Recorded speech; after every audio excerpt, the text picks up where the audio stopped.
Hi guys! Welcome po sa aking YouTube channel!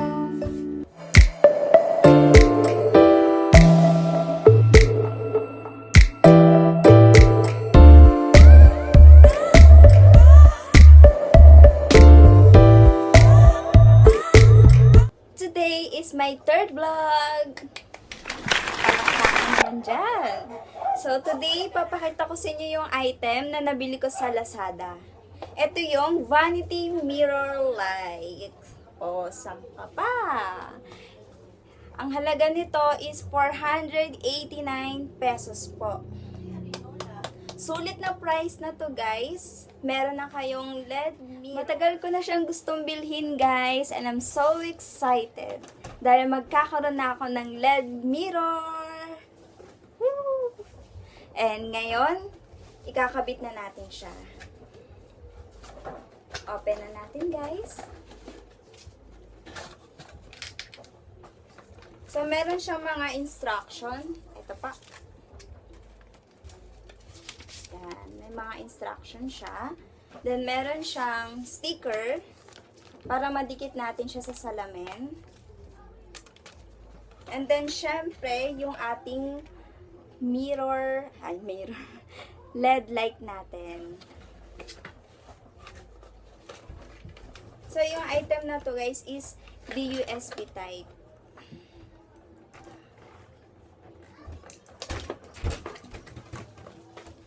Kunin ko lang yung salamin guys ha. Much later. Ito na yung salamin ko guys. So, nakikita yung background ng aking kwarto. And, tara guys, samahan nyo ako mag-ayos.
later.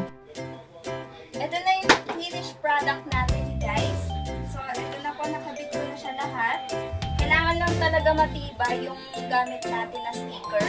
So, meron yung dalawang sticker, guys. Dapat talaga dalawa nyo siya ididikit para mas matibay yung pagkadikit sa salamin. And then, ito na po yung kanyang pindutan. Ito na po. Sisindihan ko na po.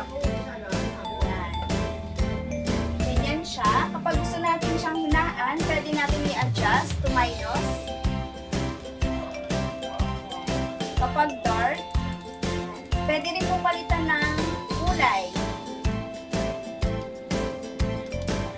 Yan. O diba? Ang ganda. So, meron siyang tatlong klaseng kulay. Yan. Tapos may adjustan, pwede hinaan. For example, dyan, palalakasin, tapos may hinain. So, yun. And then, ito yung finished product ko sa LED mirror light. And yun guys, salamat po sa panonood ng aking video. Napakita ko na sa inyo yung item na nabili ko. So, may tatlong kulay siya. May puti, may dilaw, tapos yung isa like yellow. So, yun, natutuwa ko kasi ang ganda ng pindutan niya. Ayan o, dahil meron siyang adjustan na pwede mo siya palakasin, pwede mo rin siya hinaan. O, diba? Pak na pak yung ating mirror light. Mirror LED light. Don't forget to subscribe and hit the notification bell para makasubaybay sa aking mga videos. And yun lang po guys. Salamat po sa inyo and God bless. Thank you!